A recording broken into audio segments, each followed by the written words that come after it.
আমার সন্তানের ভবিষ্যৎ। এখন আবার নতুন শিক্ষা কারিকুলাম যুক্ত হয়ে গেছে। আমি যেখানে যে বড় আফসোস করি, দেখেন এই নতুন শিক্ষা কারিকুলাম যদিও পরীক্ষামূলক হচ্ছে, কিন্তু বাংলাদেশে একটা কিছু হয়ে গেলে এটাকে সহজে নাড়ানো যায় না। আমাদের আপত্তি করার সুযোগ আছে বলে আমরা আপত্তি করতেছি।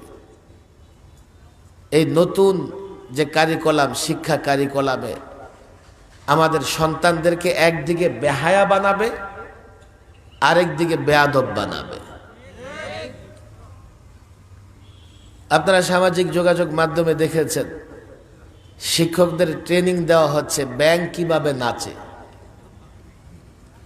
এখন কি করবে শিক্ষকরা? গিয়া ছাত্রের সামনে, ছাত্রীর সামনে ব্যাঙের মতো নাচবে, লাফাবে। এটা শিক্ষকের মর্যাদা হলো?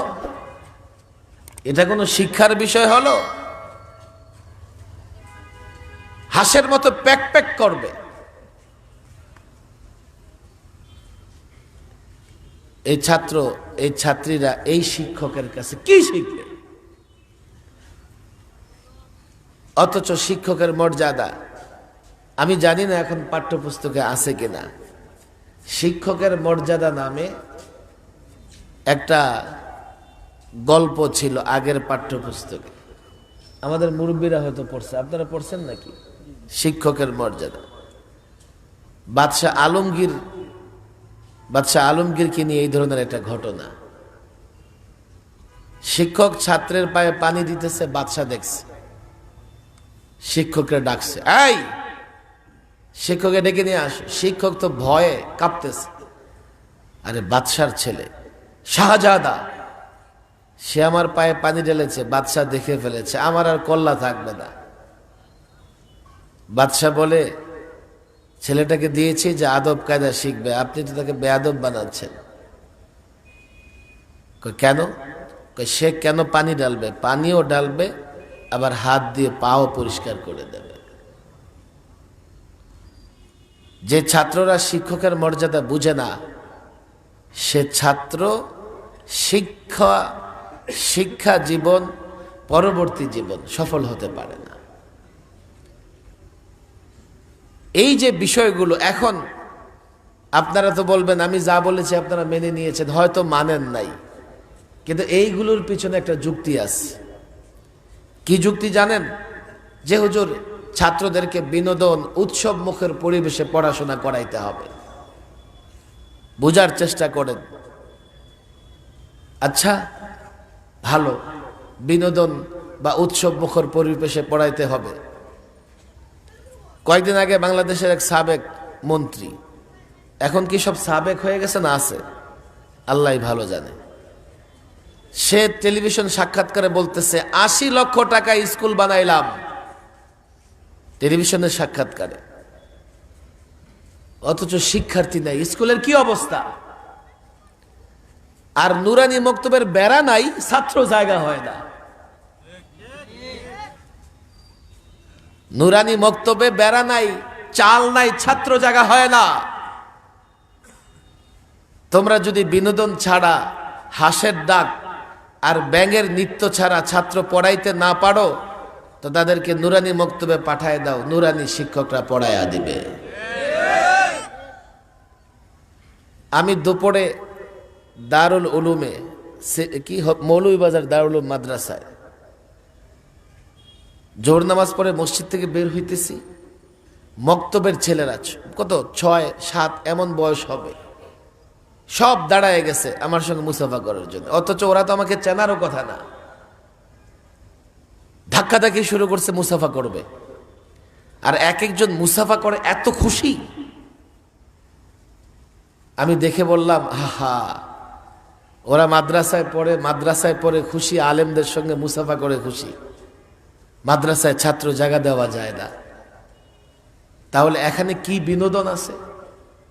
এখানে কি উৎসব মুখর পরিবেশ আছে? আছে, আছে, আছে বলেই নুরানি বক্তব্যে ছাত্র জায়গা দেওয়া যায় না। তবে সেই বিনোদন কোনো নাপাক বিনোদন নয়, সেই বিনোদন কোনো ঠাট্টা বিদ্রুপের বিনোদন নয়। ছোট্ট একটা উদাহরণ দিলে আপনাদের বুঝে আসবে। হাকিমুল উম্মাহ আশরাফ আলী থানভী রহিমাহুল্লাহ, নাম শুনেছেন তো আপনারা? সিলেটের মানুষ, সিলেটে সাধারণ মানুষ বাংলাদেশের সবচাইতে বেশি ধার্মিক এবং ধর্মপ্রাণ। আমি সিলেটের মাটি, সিলেটের মানুষের সঙ্গে মিশে দেখেছি। এখানকার যুবকগুলো, তাদের মনও বড় নরম, ইসলামের প্রতি খুব দরদি। এর কারণ কি জানেন? কয়েকজন বুজুর্গের সোহবত, কয়েকজন বুজুর্গের পদার্পণ, কয়েকজন বুজুর্গের কদমের বরকতে আল্লাহ তাবারক ওয়া তাআলা সিলেটের মাটিকে ইসলামের জন্য উর্বর করে দিয়েছেন। এখানকার প্রজন্ম, এই প্রজন্ম, আমি মনে করি এই প্রজন্মের ওলামা একরাম যদি দায়িত্ব পালন করে অন্তত 100 বৎসর পর্যন্ত সিলেটে এখন যে ধর্মীয় অবস্থা আছে এটা বিরাজ করবে। যদি এখনকার আলেমরা দায়িত্ব পালন না করে তো ধীরে ধীরে এই আবেগ থাকবে না, এই অনুভূতি থাকবে না, সিলেটও বাকি জেলার মতো হয়ে যাবে। এই সিলেটের সেই বুজুর্গের নাম আমরা সকলেই জানি, যেটা মাত্র 50 বছর আগের এক বুজুর্গের কথা বললেন, আপনারা শুনবেন। তার নাম কি? শাইখুল ইসলাম হুসাইন আহমদ মাদানী রাহিমাহুল্লাহ। এর আগে শাহজালাল ইয়ামানি, শাহপরানের ইতিহাসও আছে। আরেক বুজুর্গ যার কথা আমি বলছি, হাকিমুল উম্মাহ আশরাফ আলী থানভী রাহিমাহুল্লাহ, নাম শুনেছেন তো? নাম শুনেছেন তো আপনারা? ওনাকে এক লোক প্রশ্ন করে, হুজুর আপনারা বলেন যার মন ভাঙা তার সঙ্গে আল্লাহ আছে। হাদিসে কুদসিতে এমন আছে যে আনা ইনদা মুনকাসিরাতি কুলুবুহুম, যার অন্তর ভাঙ্গা আমি আল্লাহ তার সঙ্গে আছি। হুজুর আমি যখন নাটক সিনেমা দেখি আমার মনটা খুব ভাঙ্গে। নাটক সিনেমা দেখে চোখের পানি আসে এমন লোক এই দুনিয়াতে নাই। আছে? বলেন আছে না নাই? আপনাদের ভলিউমে প্রবলেম আছে? আছে না নাই? এখন হুজুর তাহলে তো আমার সঙ্গে আল্লাহ আছে। খেয়াল করেন, যার মন ভাঙা তার সঙ্গে যদি আল্লাহ থাকে তো আমার সঙ্গে তো আল্লাহ আছে। আমি যদি গান বাদ্যক শুনে, সিনেমা নাটক দেখে আল্লাহরে পেয়ে যাই তা আপনাদের সমস্যা কি? আপনারা এগুলোকে হারাম বলেন কেন? তো হাকিমুল উম্মাহ বলে, আরে শুধু মন ভাঙলেই আল্লাহ থাকে? একটা এক্সাম্পল দিয়েছেন, কি জানেন? এই বাজারে বনরুটি, পাউরুটি পাওয়া যায়, যায় কি যায় না? আচ্ছা, এই বনরুটি পাউরুটি সাধারণত ভেজানো ছাড়া খাওয়া যায় না। আপনি যদি শুকনাটা খেতে চান তো গলায় দেওয়ার পর এটা স্পঞ্জের মতো গলায় গিয়ে, গলায় যে আর্দ্রতা আছে, ভেজা আছে, শ্রেষা আছে, এটাকে টেনে ফেলবে, চুষে ফেলবে। পরে এই বনরুটি আর পাউরুটি নিচেও নামবে না, উপরেও আসবে না। এই জন্য ভিজায় ভিজায় খেলে এটা কি লাগে? সহজ লাগে, ভালো লাগে। হাকিমুল উম্মাহ বলে এই বনরুটি পাউরুটি ভিজানোর 2টা পদ্ধতি। ভালো করে শুনবেন। কি 2 পদ্ধতি? দুধে দিলেও ভিজবে, পেশাবে দিলেও ভিজবে। কথা ঠিক না বেঠিক? না বনরুটি আপত্তি করবে, এই বেটা আমি তোর খাবার, তুই আমার পেশাবে দিস না, আমি ভিজুম না। মন ভাঙতে চাও? সিনেমা দেখে, নাটক দেখে মন ভাঙা মানে পেশাব দিয়ে বনরুটি নরম করা।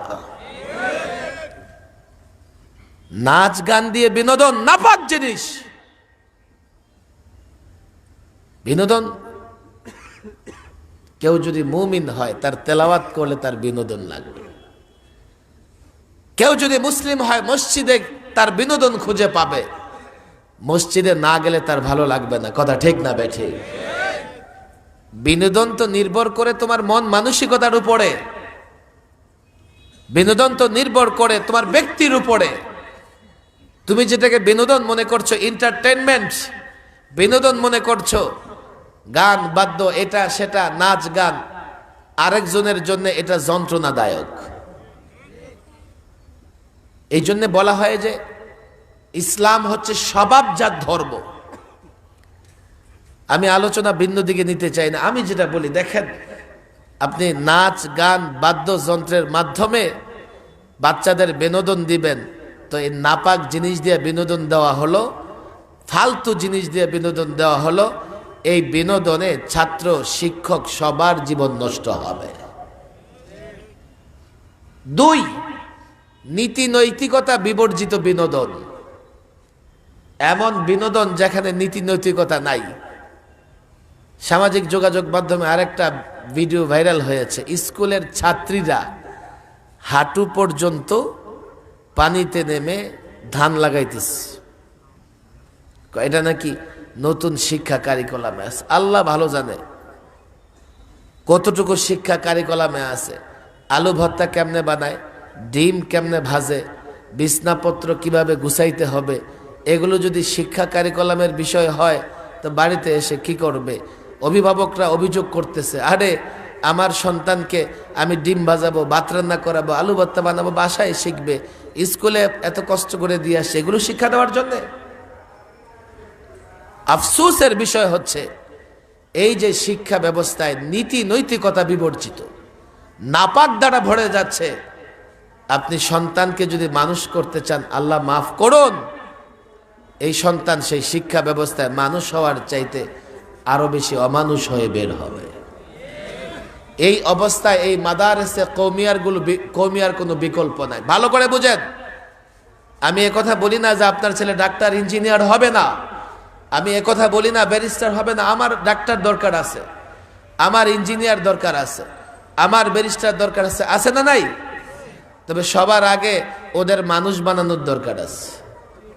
ইঞ্জিনিয়ার যদি মানুষ না হয় তো আপনি চাইবেন রড দিবে বাঁশ।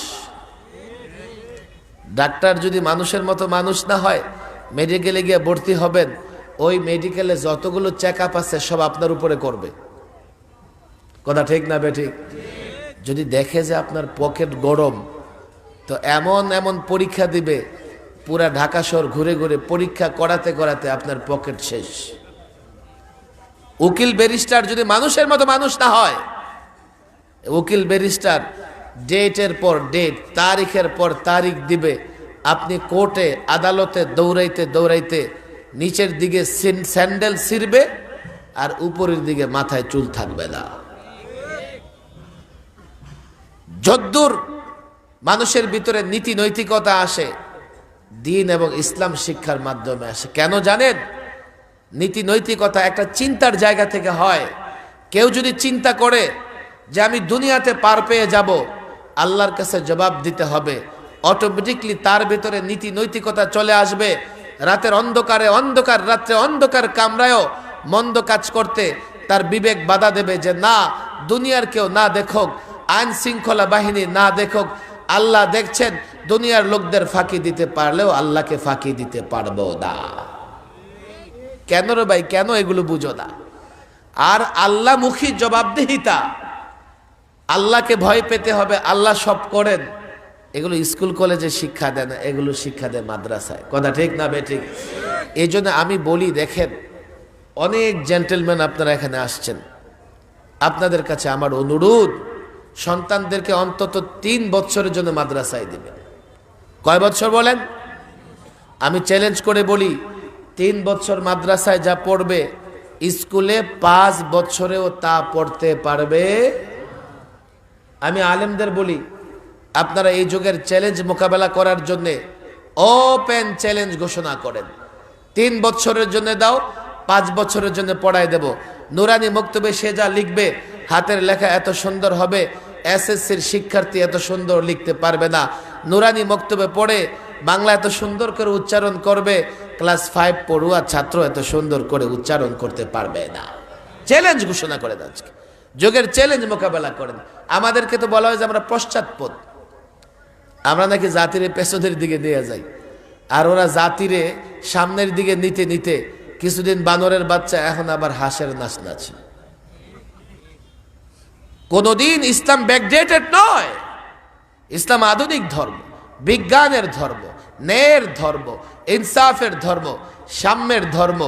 ইসলাম বিজয়ের ধর্ম। ইসলাম মানবে, তুমি বিজয়ী হবে, তোমাকে কোনো শক্তি পরাজিত করতে পারবে না। ইসলাম সম্পর্কে ধারণাই ভুল, যার জন্য তো ইসলাম ছেড়ে এই তন্ত্র এই মন্ত্র নিয়ে আমরা ঘুরে বেড়াচ্ছি। কমপ্লিট কোড অফ লাইফ, সব তোমার সমস্ত সমস্যার সমাধান ইসলামে আছে। ব্যবসা করতে চাও, ইসলাম মানো, দুনিয়াতেও লাভবান হবে, মরার পরেও লাভবান হবে। রাজনীতি করতে চাও, রাজত্ব করতে চাও, সুষম অর্থনীতি প্রণয়ন করতে চাও, ন্যায় ইনসাফের বিচার ব্যবস্থা প্রণয়ন করতে চাও, সব ইসলামে আছে, সব ইসলামে আছে। শুধু আছে বললে হবে না, বেস্ট উত্তম ইসলামের মোকাবেলায় কোনো তন্ত্র মন্ত্র ইসলামের চাইতে উত্তম, ইসলামের চাইতে বেস্ট কল্যাণকর কোনো নীতিমালা দিতে পারবে না। ইসলাম বেস্ট। এই মাদ্রাসাগুলোকে আপনারা প্রতিষ্ঠিত করবেন, যদি করেন আমি এতটুকু গ্যারান্টি দিতে পারি, অন্তত আপনার সন্তান আপনাকে বৃদ্ধাশ্রমে পাঠাবে না। ফরিদপুরের এক ঘটনা পত্রিকায় এসছে, এসএসসি পরীক্ষার্থী এক ছাত্র বাবার গায়ে কেরোসিন দিয়ে আগুন ধরাই দিস। পত্রিকা আসছে, কেন? বাবার কাছে মোটর সাইকেল চেয়েছে, বাবা মোটর সাইকেল দেয় নাই, তো বাবার গায়ে কেরোসিন দিয়ে আগুন ধরাই দিছে। এর মানে হচ্ছে এই ছেলের কাছে বাবার মূল্য মোটর কম। কোথায় নীতি নৈতিকতা? কি শিক্ষা দেওয়া হচ্ছে শিক্ষার্থীদেরকে? কে এর সাফার হবে? এগুলো কে? আপনারাই ভোগবেন।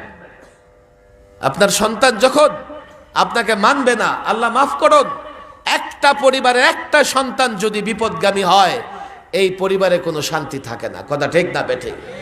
পুরো পরিবার বরবাদ হয়ে যায়। আর আমাদের কাছে এসে জুমার নামাজের পরে হাতে ধরে কেঁদে ফেলে, হুজুর দোয়া করেন, সন্তানটা মানুষ হলো না। খলিফাতুল মুসলিমিন হযরত ওমর রাদিয়াল্লাহু তাআলা আনহুর কাছে একবার এক বৃদ্ধ এসে অভিযোগ দায়ের করলো, খলিফা আমার সন্তান আমার কথা শোনে না, আমার অবাধ্য। হযরত ওমর সঙ্গে সঙ্গে সিপাহী প্রেরণ করলেন, যাও ওই যুবককে পাকড়াও করে নিয়ে আসো। যুবককে ধরে নিয়ে এসে খলিফা বললেন, হে যুবক, এত বড় স্পর্ধা তোমার, এত বড় দুঃসাহস, বাবার কথা শোনো না। খবরদার, ভবিষ্যতে যদি এমন কথা আবার শুনি পিঠের চামড়া রাখবো না। আমি তোমাকে বলে দিচ্ছি, আজ থেকে তোমার উপরে তোমার বাবার এই অধিকার আছে, কোনো একটা অধিকার লঙ্ঘন করার চেষ্টা করবে না, একটা অধিকার অমান্য করার চেষ্টা করবে না। ছেলেটা মাথা নিচু করে শুনে মাথা তুলে বলে, হুজুর খলিফাতুল মুসলিমিন, শুধু আমার উপরে আমার বাবার অধিকার, বাবার উপরে কি আমার কোন অধিকার নাই? হযরত ওমর ডেকে বললেন, হাপ এ দুনিয়ার যুবক, বাবা হিসেবে তোমাকেই বলছি খলিফাতুল মুসলিমিন। ওই যুবককে ডেকে বললেন, হা, তোমার বাবার উপরেও কমপক্ষে তোমার 3টা মৌলিক অধিকার আছে। 3টা অধিকার তোমার বাবার উপরে তোমার আছে। এই বাবা যেন তোমার 3টা অধিকার আদায় করে। কি কি 3 অধিকার? 1 নাম্বার অধিকার হচ্ছে, পরবর্তী প্রজন্ম এখনো তো আসে নাই দুনিয়াতে, সন্তানের 1 নাম্বার অধিকার বাবার উপরে, বাবা যেন সন্তানের জন্যে একজন ভদ্র সম্ভ্রান্ত পর্দানসীন মা নির্বাচন করে। এই যুবকরা যখন বিয়ে করে তখন মাথা হট থাকে, আরে তুমি যাকে বিয়ে করতেছো তোমার পরবর্তী প্রজন্ম তার ঘর থেকে আসবে। কথা ঠিক না বেঠিক? তোমার তো মাথা গরম, সন্তান তো একটা তালাশ করো যে মোহাম্মদ আলী ক্লের মতো মুষ্টিযোদ্ধা হবে, বীর বাহাদুর হবে, মেধাবী হবে, ভদ্র হবে। অথচ মা নির্বাচনের সময় তোমার মাথায় এটা থাকে না। বিয়ে করবা, চিন্তা করো তার ঘর থেকে তোমার সন্তান আসবে। আল্লাহ যদি দেন তাহলে এই কারখানাটা কেমন হওয়া চাই? মেশিন যদি জাপানি হয় তো প্রোডাক্ট জাপানি বের হবে। সস্তায় যদি চায়না মেশিন নিয়ে আসো, প্রোডাক্ট চায়নার বের হবে। মা নির্বাচন করো সন্তানদের জন্য। আমি যুবকদের বলি, একটা যুবক এই চিন্তা করে না, বিয়ে করছি কাকে করছি, কোন পরিবারে, কোন মেয়েকে। 2, যখন সন্তান জন্ম নিবে সন্তানের সুন্দর একটা নাম রাখো, নাম। 3, সন্তান যখন কথা বলা শিখবে তাকে কোরআনে কারিম শিক্ষা দাও। কোন কোন বর্ণনায় আরেকটা শর্তের কথা আসছে, যদি মেয়ে হয় তাকে ভালো এক জায়গায় বিয়ের ব্যবস্থা করে দাও। যুবক এবার খলিফাতুল মুসলিমিনকে ডেকে বললেন, বাবা আমার 3টা অধিকারের একটা অধিকারও আদায় করে নাই। বিয়ে করেছে 350 দিরহামে, কেন এক দাসীকে। বাজারে গিয়েছে, দাসীর বাজারে গিয়ে দাসী পছন্দ হয়েছে, দাসী কিনে ফেলেছে। 2 নাম্বার, বাবা আমার নাম রাখছে জল, জল মানে হচ্ছে চামচিকা। 3 নাম্বার, আমি জানি না কোরআন কাকে বলে, কোরআনী শিক্ষা কাকে বলে। অনেকে আছে খালি যুবকদের দোষারোপ করে, যুবক নষ্ট হয়ে গেছে, এই হয়ে গেছে, ওই হয়ে গেছে। যুবককে তুমি ধাক্কা দিয়ে পানিতে ফেলে দিবা আর বলবা, খবরদার যুবক, তোমার কাপড় যেন না ভিজে। ফেলবা পানিতে আর ধমক দিবা, খবরদার কাপড় যেন না ভিজে। যুবকের সামনে ইন্টারনেট ওপেন করে দিবা, বেহায়াপনা ওপেন করে দিবা, উলঙ্গপনা ওপেন করে দিবা, বেপর্দা ওপেন করে দিবা, আর বলবা, যুবক তোমার যেন চরিত্র নষ্ট না হয়। আসমানের নিচে জমিনের উপরে এই ধরনের কথার কোনো মূল্য নাই। যুবকের চরিত্র শতভাগ নষ্ট হতে বাধ্য। যুবকের চরিত্র হেফাজত করতে চাইলে কেন এই যুবকদের চরিত্র নষ্ট হয় সেটা আগে খুঁজে বের করতে হবে। আজকাল মোবাইল কোম্পানিগুলো মিডনাইট অফার দেয়, মিডনাইট অফার। আল্লাহ মাফ করুন, আমি এ নিয়ে আগে অনেক কথা বলেছি। পিক আওয়ার আর অফ পিকের নামে রাত 12টার পরে 1/1 কি ফ্যামিলি নাম্বার এই সেই নামে অনেক free talk time free offer দেয়। ভণ্ড কথা গান। রাত 12টার পরে কয়জন ভালো মানুষ কথা বলে? কেন কথা বলার প্রয়োজন হবে রাত 12টার পরে? যুবকদের চরিত্র নষ্ট করবার জন্য। আমার দেশের ইন্টারনেট ওপেন, আল্লাহ মাফ করুন। আমি যুবক তোমাদের বলে যাই, এই নূরপুরের ইসলাম বাজারের যুবকদের বলে যাই, হতে পারে কালকে এখান থেকে একজন তোমরা রাষ্ট্র পরিচালনা করবে, সিলেটের নেতৃত্ব দেবে, তোমরা বাংলাদেশের নেতৃত্ব দেবে। তোমাদের বলে যাই, শোনো শোনো, কোনোদিন যদি সামান্যতম ক্ষমতা আসে, যেই সমস্ত রাস্তা দিয়ে অশ্লীলতা বেহায়াপনা আছে সবগুলো বন্ধ করে দিতে হবে। দুবাই ওপেন সিটি বলে লোকেরা এটাকে। আমি নিজে অসংখ্যবার দুবাইতে প্রোগ্রামে গেছি। এই একজন দেখবেন 7 ফিট লম্বা, 8 ফিট, আবার একটু পরে দেখবেন একটা 2 ফিট হাঁটতেছে রাস্তা দিয়ে। এই দেখবেন একজন সাদা ফকফকে, একেবারে চুনের মতো। ডান দিকে ঘুরায় দেখবেন আরেকটা একেবারে কাউয়ার চাইতেও কালো। বহুজাতিক মানুষ এখানে কি করে, সফর করে আসে, বাণিজ্যিক উদ্দেশ্যে আসে। আল্লাহু আকবার। দুবাইয়ের লোকেরা বলল, হুজুর দূর থেকে তো অনেক কিছু বলেন, দুবাই এই হয়েছে সেই হয়েছে। হ্যাঁ, যেহেতু নানা দেশের লোকজন আসে, কেউ এত বড় জুব্বা পরে আসে, কেউ আবার শর্ট প্যান্ট পরে আসে। যেই দেশের সেই দেশের পোশাক পরে চলে আসে, এটা তো আর ঠেকানো যায় না। তবে গভর্নমেন্ট যতটুকু ঠেকাইতে পারে, দেখেন এই রাস্তার পাশে বার আছে, এখানে ওই মদ কি বলে, শ্যাম্পেন টেম্পেন এগুলা কি করে, পান করে। তাকায় দেখেন বাইরে গ্লাসে লেখা আছে মুসলিম নট অ্যালাউড, মুসলিমদের জন্য অ্যালাউ না। দেখেন হুজুর, ইন্টারনেট জগতে যান, আপনি কোনো অশ্লীল সাইটে ঢুকতে চান তো অশ্লীল কোনো সাইটে, ওয়েবসাইটে ক্লিক করলেই সুন্দর করে আরবিতে লেখা আসবে, হাযা মামনুউন ফিল ইমারাত।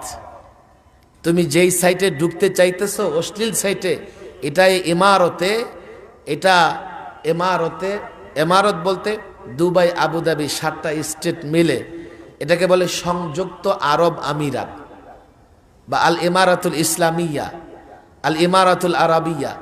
তো এই যে ইমারতে এই ধরনের সাইটে প্রবেশ করা নিষিদ্ধ। আর বাংলাদেশের নেতা নেত্রীরা সব তাহাজ্জুদ পড়ে, সব কোরআন শরীফ পড়ে, আর মোবাইল ইন্টারনেটকে এত ওপেন করে দিয়েছে, হাজারো যুবকের চরিত্র নষ্ট হয়ে যাচ্ছে ইন্টারনেট আর মোবাইলের কারণে। কথা ঠিক না বেঠিক? সারাদিন যদি এই যুবক টেলিভিশনে ইন্টারনেটে নগ্ন সিনেমা দেখতে থাকে, তো এই যুবক নারীর উপরে ঝাঁপায়া পড়বে কিনা, নারীর সঙ্গে প্রেম ভালোবাসা করতে চাইবে কিনা, পরকিয়া করবে কিনা, এই যুবকের পড়ায় মন বসবে না, কাজে মন বসবে না, 24 ঘন্টা তার মন আনচান করতে থাকবে। এইভাবে শুধুমাত্র সে ক্ষতিগ্রস্ত হবে এমন না, সমাজ ক্ষতিগ্রস্ত হবে, রাষ্ট্র ক্ষতিগ্রস্ত হবে, এই সমাজ আর মানুষের সমাজে থাকবে না। যুবকদের চরিত্র কি করে ঠিক করতে হবে, কে ভাবে সেটা দিয়ে। তার অভিযোগ ছিল, আমার বাবা বাজারে গেছে, গিয়ে দেখে এক দাসী সুন্দর করে সাজায় রেখে দিছে, বাস তার বংশ পরিচয়, তার স্বভাব চরিত্র কোনো কিছু জানে না। আমাদের যুবকদের এমন হয়, স্কুলে গেছে, কলেজে গেছে, হঠাৎ একজনকে দেখে ভালো লেগেছে, বাস জড়ায় ধরে আই লাভ ইউ, বাঁচবে না, মরে যাবে। মা বাবা বলে, এই না, এই মেয়েরে তোরে বিয়ে করামু না, ওর বংশ পরিচয় ঠিক নাই। যুবক কয়, করাইবা না, তাহলে কিন্তু ইঁদুরের ওষুধ খেয়ে ফেলবে। কথা ঠিক না বেঠিক? এখন মা বাবা পড়ে যায় ভেজালে, আরে সন্তান ইঁদুরের ওষুধ খেয়ে মরে যাবে, যা ওর সংসার ওই করব, যা বিয়ে করাই দেই। কি চলতেছে? খাওয়ান দাওয়ান? এই এনে কথা বলা যাবে না। 2 নম্বর কথা মনে আছে আপনাদের? ভালো করে বুঝেন। নাম রাখছে কি? জোল। বলেন কি নাম রাখছে? জোল মানে কি? চামচিকা। আচ্ছা, আপনাদের সমাজে চামচিকা টাইপের নাম আছে না নাই? কিরে, আপনাদের কষ্ট হইতেছে? চামচিকা টাইপের নাম নাই? আচ্ছা, মাইকের সাউন্ড কি ক্লিয়ার হচ্ছে না? আপনারা সবাই বুঝতেছেন তো আমার কথা? সমাজে চামচিকা টাইপের নাম আছে না নাই? ওই নান্টু, বন্টু, সন্টু খুঁজা দেখেন, এগুলার এই টাইপেরই অর্থ। তবে ইদানিং লোকেরা কিছু ইসলামী নামের দিকে ঝুঁকতেছে। আমাদের কাছে বসে, হুজুর ইসলামিক আধুনিক নাম রাইখা দেন। আপনারা মনে করতেছেন ভালো তো, ইসলামিক আধুনিক নাম। আরে ইসলামিক আধুনিক বুঝছেন? আব্দুর রহমান, তারপরে আব্দুল্লাহ, আব্দুর রহিম, এগুলা না, নানা রকমের মানে ম্যাজিক নাম খুঁজে। আমরাও জানি যে ভাই তোমার আমি নাম ইসলামিক আবার আধুনিক নাম করতে হবে, তুমি কাজ করো, 10টা 20টা নাম লেখা নিয়ে আসো, আমি সেখান থেকে একটা পছন্দ করে দেব। কি নাম লেখা নিয়ে আসে? আলিফ। আলিফ নাম আছে না নাই? আরে আছে না নাই? মিম আছে না নাই? নুন আছে না নাই? আমি তো অবাক হয়ে যাই। আরে আরবি অক্ষর কয়টা? 29টা। তো কয়জনের নাম রাখা যাবে? এরপরে তো অক্ষর শেষ হয়ে যাবে। লোকেরা কয়, না হুজুর, আমরা শেষ করতে দিব না। এখন 2 অক্ষরে মিলানো শুরু করছে, লামিয়া। আরে আছে না নাই? সবচাইতে উত্তম নাম হচ্ছে আব্দুল্লাহ। কি বলেন? কি আব থাকবে, আর শেষে আল্লাহর নাম বা আল্লাহর সিফতি নাম থাকবে। আব্দুল্লাহ, আব্দুর রহমান, আব্দুর রহিম, আব্দুর রাজ্জাক। আল্লাহু আকবার। শুধু সুন্দর নামের কারণে কিয়ামতের ময়দানে অনেকে নাজাত পেয়ে যাবেন। 3 নাম্বার, আমার বাবা মাকে কোরআনই শিক্ষা দেয় নাই, আমি জানি না কোরআন শিক্ষা কি বলে। ওমর বলেন, তাই নাকি? বৃদ্ধ, তুমি বলছো তোমার সন্তান তোমার অবাধ্য, আমি দেখছি তুমি নিজ হাতে তোমার সন্তানকে অবাধ্য বানিয়েছো। কথা ঠিক না বেঠিক? কি কোনো সমস্যা নাকি? মুরবি যাবো গা, আমিও শেষ করে দেবো, আমার পরে কে বয়ান আসবে নিয়ে আসে। তো সন্তানদের আপনাদের উপরে কয়টা অধিকার? বলেন কয়টা? আরো জোর বলেন কয়টা? এক জায়গায় তো বয়ান শেষ করতে হবে। এখন মানুষ অনেক ওয়াজ শোনে কিন্তু আমল করে না। বাচ্চাকে তার মা কোনোভাবে ট্যাবলেট খাওয়াইতে পারতেছে না। শুনছেন তো এই গল্প? তো মা বুদ্ধি করলো যে মিষ্টির ভেতরে ভরে বাচ্চাকে ট্যাবলেট দেবে, তো মিষ্টি মনে করে ট্যাবলেটও খেয়ে ফেলবে। আর বাচ্চাকে মিষ্টির ভেতরে ভরে ট্যাবলেট দিছে। একটু পরে মা জিজ্ঞেস করতেছে, বাবা মিষ্টিটা খেয়েছো?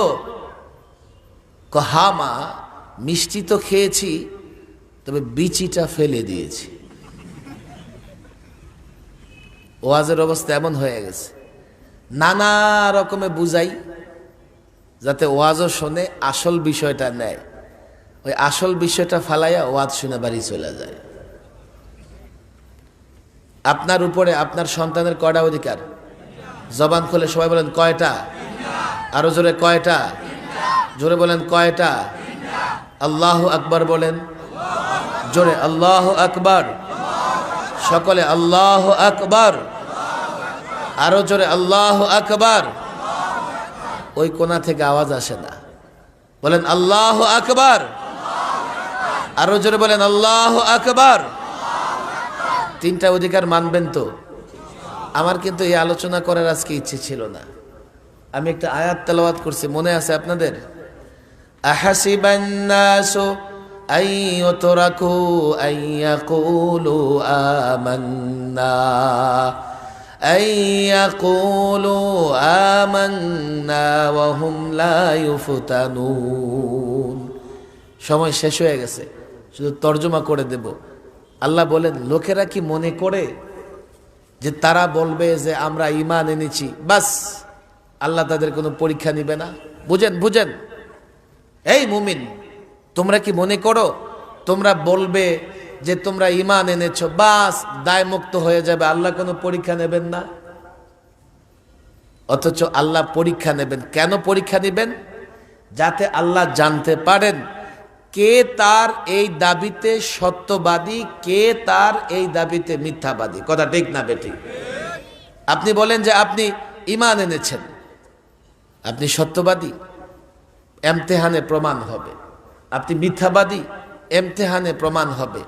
এই জন্যে এই দুনিয়াতে মানুষ নানা রকমের পরীক্ষা দেয়, বিপদে পড়ে, মুসিবতে পড়ে।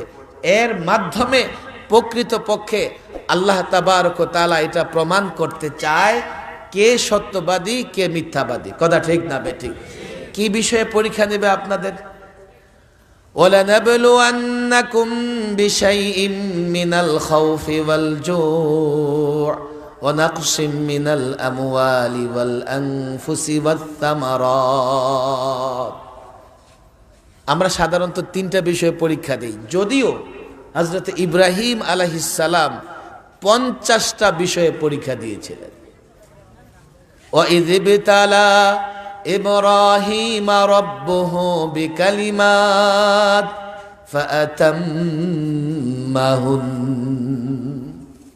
এই যে কালিমাত, অনেক বিষয় আল্লাহ পরীক্ষা দিয়েছেন। মুফাসসিরিন ইকরাম গনে গনে দেখিয়েছেন এই পরীক্ষার সংখ্যা কয়টা ছিল? 50টা। বলেন কয়টা? সেই পরীক্ষা না, আমরা সাধারণত কয়েকটা পরীক্ষা দিই, যেমন ভয়। এই বেটা এটা কর। এখন আপনার দেখতে হবে, আহা এটা করতে তো বাধ্য। আপনি চিন্তা করবেন আমি যেটা করতেছি আল্লাহ নারাজ হয়ে যায় কিনা। যদি আল্লাহ নারাজ হয়ে যাবে এটা জেনেও আপনি করেন, তা আপনি আসলে সত্যবাদী ইমানদার হতে পারলেন। এখন এখানে সমস্যা আছে, আপনাদের কষ্ট হচ্ছে না তো? 5-7 মিনিট বলবো না, শেষ করে দেব। একটু খেয়াল করে শুনেন। এক, ভয় দিয়ে আল্লাহ পরীক্ষা নেন, ক্ষুধার যন্ত্রণা দিয়ে পরীক্ষা নেন। ক্ষুধার যন্ত্রণা দিয়ে কিভাবে পরীক্ষা নেন? আপনার খুব ক্ষুধা, হারাম হালাল, হালাল নাই হারাম আছে, কিংবা হালাল আছে হারামটা বড় শোভনীয়, আপনি হালাল ছেড়ে যদি হারামে লিপ্ত হন, পরীক্ষায় ফেল করলেন। নিজেকে যতই ইমানদার বলেন না কেন, মুসলিম বলেন না কেন, আপনি প্রকৃত মুসলিম হতে পারবেন না। কথা ঠিক না বেঠিক? সম্পদের হানি, জানের হানি। সম্পদের হানি কেমনে হয়? অনেক সময় সৎ পথে ব্যবসা করতে গেলে লাভ কম হয়। কথা ঠিক না বেঠিক? আপনি যদি লাভ বেশির আশায় অসৎ পথে যান, আপনি ইমতিহানে ফেল করে গেলেন। জিহাদের ময়দান যদি তৈরি হয়, আপনি যদি মনে করেন যে এখন জেহাদে গেলে মারা যাবেন, আপনি ইমতিহানে ফেল করে গেলেন, পাশ করতে পারলেন না। এই ইমতিহান মানুষের জীবনে নানা পর্যায়ে আসে, কখনো ছোট হয়, কখনো বড় হয়, কখনো 2 দিনের হয়, কখনো 2 বছরের হয়। এই যে বাংলাদেশের আলেমরা জেল খাটতেছে, ওরা পরীক্ষা দিতেছে। আপনারা ভয় পাবেন না, জেল খেটে তারা ক্ষতিগ্রস্ত হচ্ছে। জেল খেটে যখন তারা এই পরীক্ষায় উত্তীর্ণ হয়ে আসবে, তো আগের চাইতে বেশি ইসলামের খেদমত করতে পারবে। এনে ভয় পাওয়ার, ক্ষতিগ্রস্ত হওয়ার কোনো কিছু না। এগুলো ইমতিহান, এগুলো ইমতিহান। আশাদ্দুন নাসি বালা আল আম্বিয়া সুম্মাস সালিহুন সুম্মাল আমসাল ফাল আমসাল। সবচাইতে কঠিন পরীক্ষা দিয়েছে নবীরা, এরপরে সালিহুন, নেককার বান্দারা। ইবতালার রাজুলু আলা হাসবি দীনি। আপনাকে কতটুকু পরীক্ষা নেওয়া হবে? আপনার দিন যতটুকু মজবুত হবে। যার ঈমান, যার দিন যতটুকু মজবুত, তার জন্য এতটুকু পরীক্ষা আসবে। খবরদার, কোন পরীক্ষায় পড়ছেন, আল্লাহ আমার এত বড় পরীক্ষা দিলা, পরীক্ষা ফেল করে যাবেন। লা ইউকাল্লিফুল্লাহু নাফসান ইল্লা বুসআহা। সাধ্যের বাইরে আল্লাহ কোনো কিছু চাপিয়ে দেন না, আপনি সবুর করেন। যে পরীক্ষা আল্লাহ আপনাকে ফেলেছে, এটা আপনি উত্তীর্ণ হতে পারবেন যদি আপনি সবর করেন। যদি সবর না করে আপোষ করে ফেলেন, তাগুতের সঙ্গে আপোষ করে ফেলেন, বাতিলের সঙ্গে আপোষ করে ফেলেন, আপনি পরীক্ষায় ফেল করে গেলেন। লেবাস দিয়ে মুখে যতই দ্বীনের কর্মী, ইসলামের কর্মী দাবি করেন না কেন, আসলে একটা কাট্টা মুনাফিক ছাড়ার কিছুই না। পরীক্ষা আসবে যুগে যুগে, নবীরা পরীক্ষা দিয়েছে, ইমানদাররা যুগে যুগে পরীক্ষা দেবে। পরীক্ষায় টিকে থাকলে এর প্রতিদান দিবেন কে?